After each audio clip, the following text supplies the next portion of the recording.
સવારે 7 વાગ્યાથી મતદાન શરૂ થઈ ગયું છે અને બપોરે 1 વાગ્યા સુધીના જે આંકડા આવ્યા છે એ હું તમારી સાથે શેર કરીશ।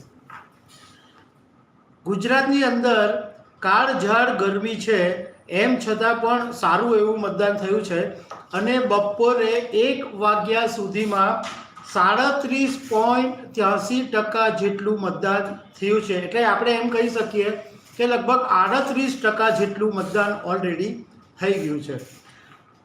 હવે જાણકારોનું કહેવું એમ છે કે બપોરે 1 વાગ્યાથી માંડીને લગભગ 3 વાગ્યા સુધી થોડુંક મતદાન ઘટશે, કારણ કે ગરમીને કારણે લોકો ઘરની બહાર કદાચ નહીં નીકળે। હવે 1 વાગ્યા સુધીના જે આંકડા આવ્યા છે એમાં સૌથી વધારે મતદાન ફરીથી એક વખત બનાસકાંઠાનું છે અને બનાસકાંઠામાં 45.89% મતદાન 1 વાગ્યા સુધીમાં થઈ ગયું છે અને સૌથી ઓછું મતદાન છે એ પોરબંદરમાં જ છે ફરીથી, અને ત્યાં 30.80% જેટલું મતદાન થયું છે। પણ સાથે સાથે વલસાડની અંદર પણ મતદાન સારું એવું વધ્યું છે। બીજા નંબરે કહી શકાય 45.34% જેટલું મતદાન વલસાડમાં થયું છે।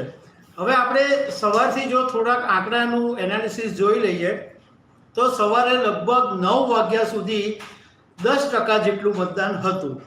એ પછી 11 વાગ્યા સુધી લગભગ 24% જેટલું મતદાન હતું અને હવે બપોરે 1 વાગે 37.83%।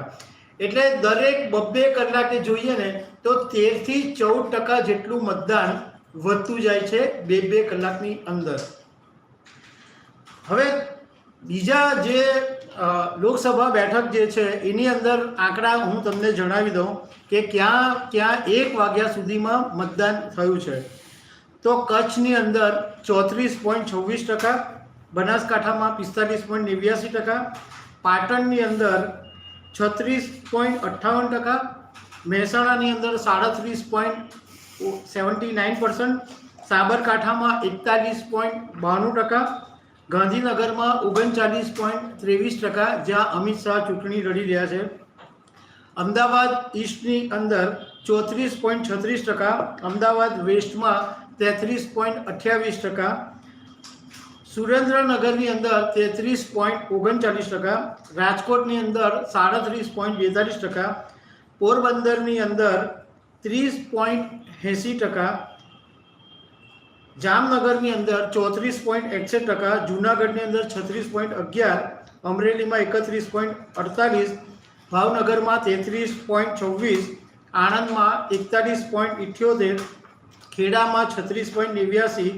પંચમહાલમાં 36.47%, દાહોદમાં 39.79%, વડોદરામાં 38.79%, છોટા ઉદેપુરમાં 42.65%, ભરૂચમાં 43.12%, બારડોલીમાં 61.67% અને નવસારીમાં 38.10%।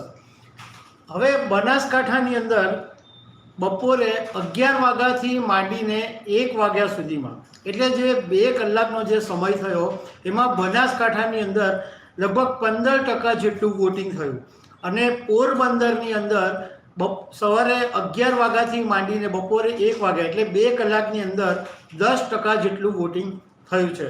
હવે અત્યારે જે મતદાન થયું છે એમાં 1-2 વાત જાણવા મળી છે। એક તો ક્ષત્રિય સમાજના લોકો કેટલીક જગ્યાએ એક સાથે ભેગા થઈને વોટિંગ કરવા માટે જઈ રહ્યા છે।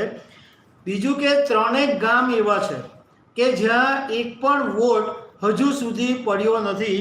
એમાં એક પાટણનું ભાખરી ગામ છે, એક અમરેલીનું જેસર તાલુકાનું રબારી ગામ છે અને એક વડનગરનું ગામ છે। આ 3 ગામો એવા છે કે જ્યાં ગામના લોકોએ મતદાનનો વિરોધ કરેલો છે અને વોટ પડ્યો નથી। હજુ પણ અધિકારીઓ આ ગામના લોકોને મતદાન કરવા માટે સમજાવી રહ્યા છે। તો દર્શક મિત્રો, જેમ જેમ અપડેટો આવતા જશે એમ તેમ સાંજ સુધી અમે તમને મતદાનના આંકડા આપતા રહેશું। Thank you very much.